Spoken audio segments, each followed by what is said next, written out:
Fala pessoinhas, calma, antes de começar já larga aquele tapa no dedão bem maroto, já se inscreve no canal e, dica, vai lá no vartroy.com ou vartroy.com.br, mas calma, tudo na sua hora. Primeiro assiste o episódio ou ouve o episódio, depois você vai lá. Digita aí vartroy.com ou vartroy.com.br para você conhecer tudo que tem da Vartroy. Você vai ter acesso direto ao nosso canal de tecnologia, ao blog de tecnologia, ao site musical, se você curte rock and roll, ao canal musical para você ver os vídeos, clipes, ouvir as músicas, velho. Tem coisa da Vartroy para tudo quanto é canto, beleza? Então, depois de você ouvir ou assistir esse episódio, vai lá no vartroy.com ou vartroy.com.br para conhecer tudo que a gente está fazendo e prestigiar nosso trabalho se você puder, beleza? É isso, vamos pro episódio então.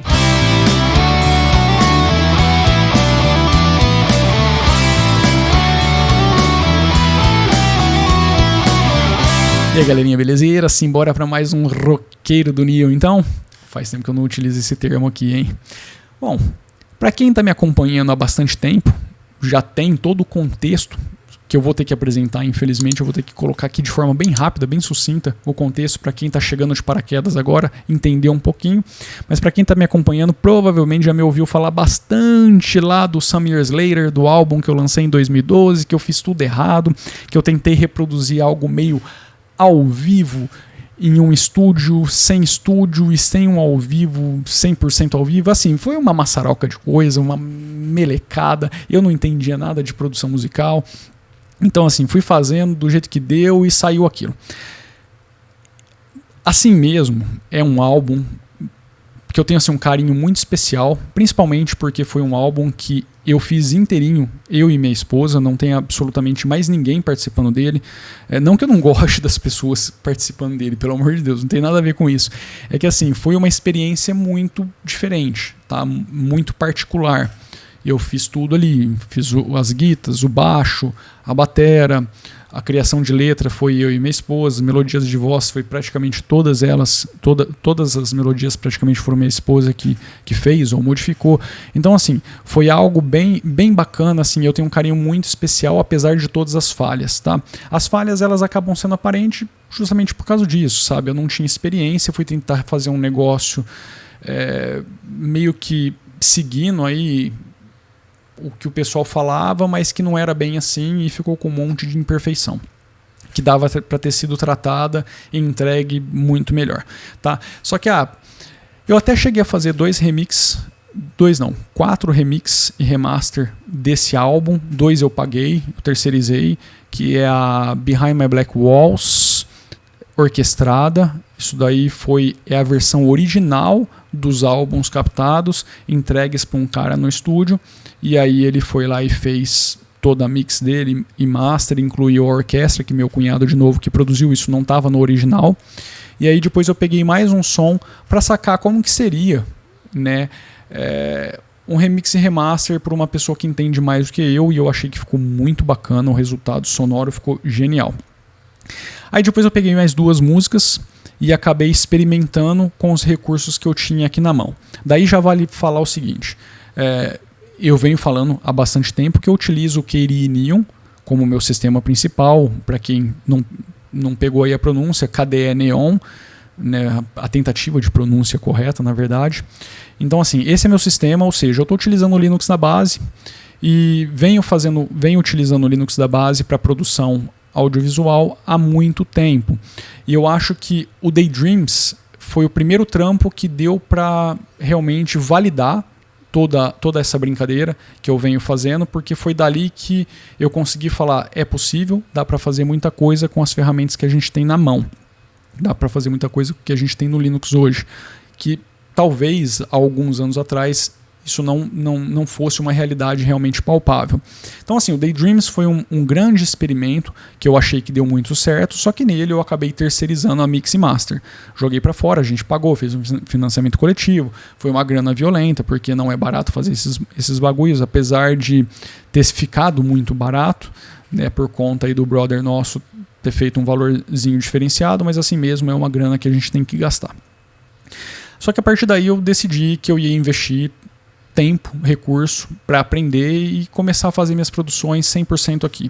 Tá? O Daydreams, diferente de todo esse restante de material que eu tenho produzido, foi feito utilizando o hardware.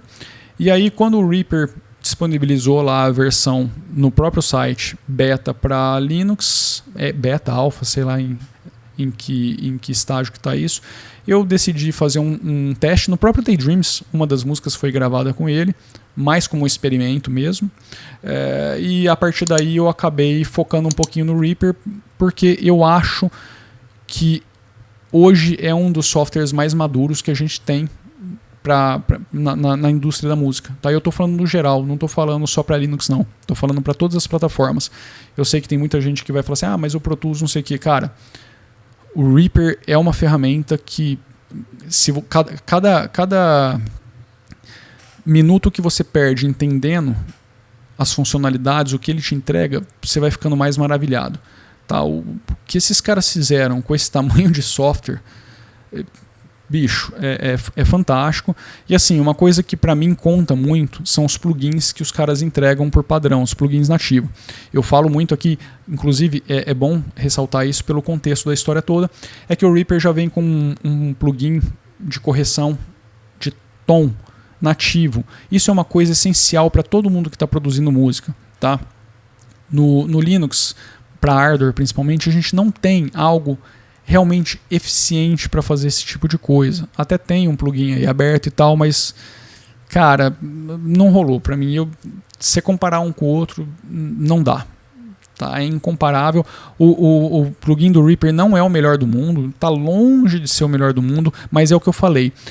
Para correções pontuais, cara, resolve muito. E isso é necessário, porque não existe um vocalista no mundo. Não existe, cara, não tem como. É humanamente impossível alguém cantar absurdamente de forma perfeita em um tom, porque a gente não está falando de um instrumento, a gente está falando de corda vocal, entendeu?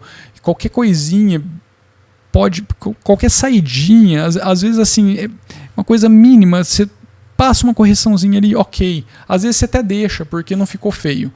Tá? Tem álbum de várias bandas que tem várias partes vocais que não tem correção, porque não estraga a música. Mas tem coisas que você precisa dar uma lapidadinha, inclusive instrumentos. Às vezes você vai lá tocar com baixo, com a guitarra e... cara, na afinação ali não sacou um bagulho, aí você vai ver... tá um pouquinho fora, entendeu? Então assim, esse plugin, ele é realmente importante para a parte de produção musical. Eu considero ele muito importante. Ele está ali no mesmo nível dos equalizadores, compressores e tal. Tá? Você precisa ter ele e o Reaper entrega tudo isso, então eu decidi focar a minha parte de produção em cima do Reaper por conta disso, porque a ferramenta está mais completa e resolve mais o que eu preciso resolver.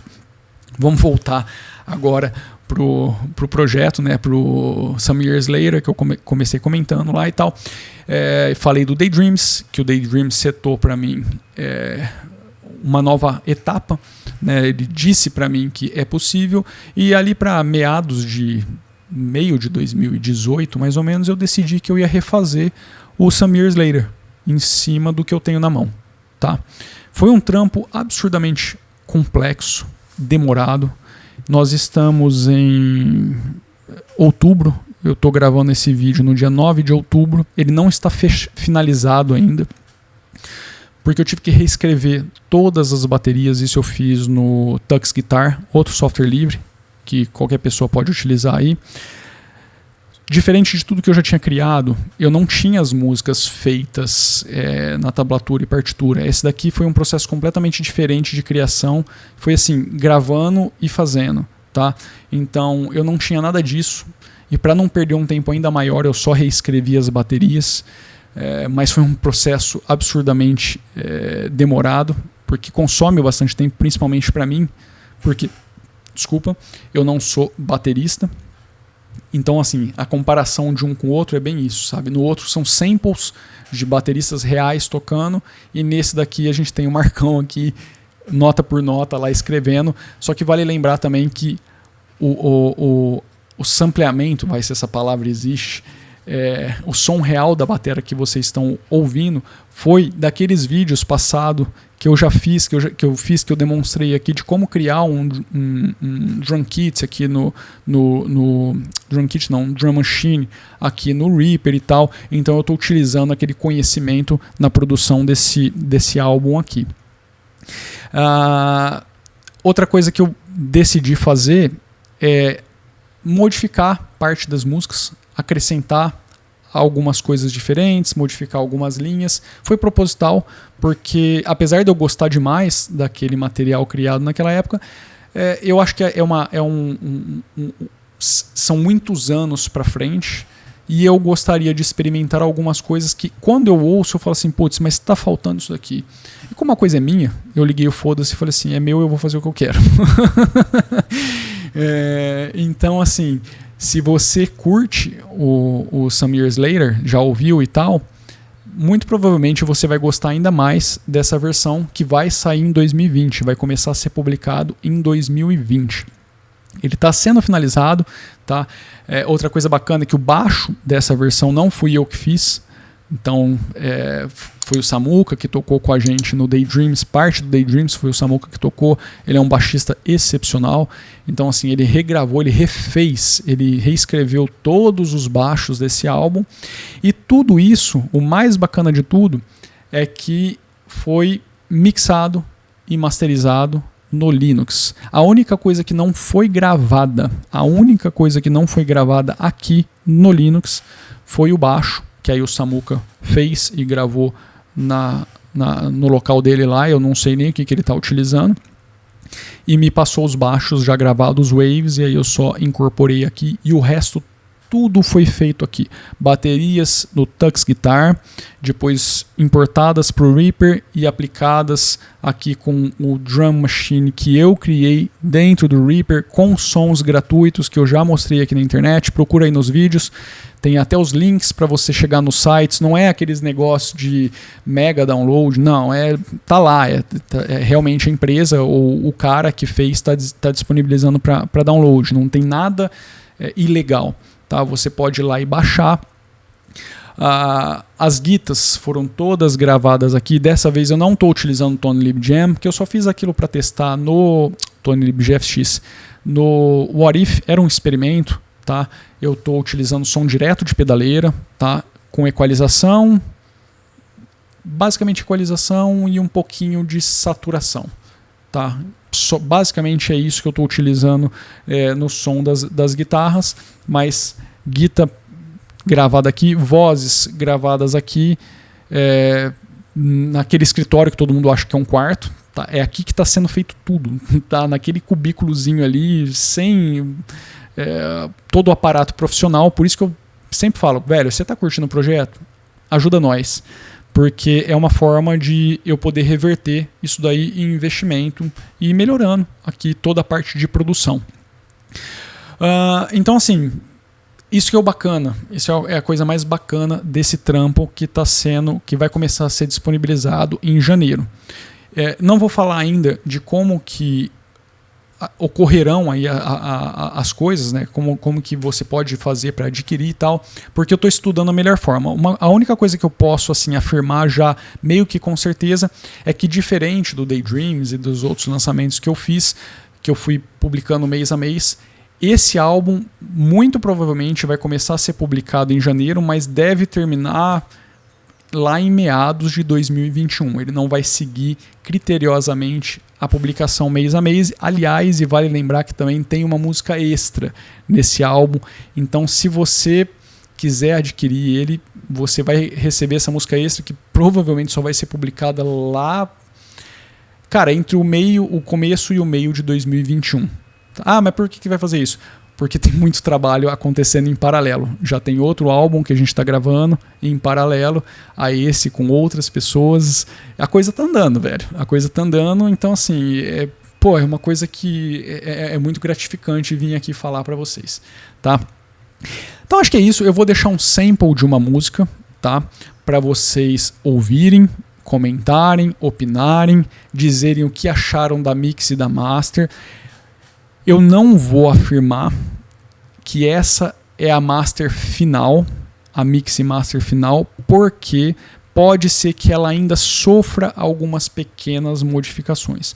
Mas basicamente esse é o resultado final do álbum. Tá? Esse é o resultado final que eu cheguei, e eu particularmente acho que até agora é o conteúdo mais bacana em termos sonoros, tá? De qualidade sonora que a gente já fez, olhando para tudo que a gente fez pro passado. Tá? Eu acho que realmente aqui a gente está começando a falar numa língua um pouquinho diferente. Não está perfeito, tá? Eu acho que nunca vai ficar perfeito. Se algum dia eu chegar e falar assim, ó, tá perfeito aqui nesse canal, velho, desliga, nunca mais entra aqui, vai embora, porque é o sinal de que eu parei no tempo e parei de me aprimorar, parei de investir em conhecimento, tá? Então, não tá perfeito, tem várias imperfeições ainda, e isso vai continuar acontecendo em todos os álbuns, mas desse pra trás, putz, velho, é uma coisa assim, é satisfatório poder vir aqui e falar, cara, isso tudo foi feito aqui, com o que eu tenho, tá? O equipamento é básico, mas está sendo feito também no Linux e utilizando todos os recursos que eu tenho na mão, sem ter que me preocupar com absolutamente nada em termos de software que eu não tenha e que eu, sei lá, putz, não, eu preciso disso. Não, é com o que eu tenho na mão. Beleza? Então é isso, espero que vocês tenham curtido. Fica aí com o sample da música e aí deixem seus comentários. Um abraço, fui!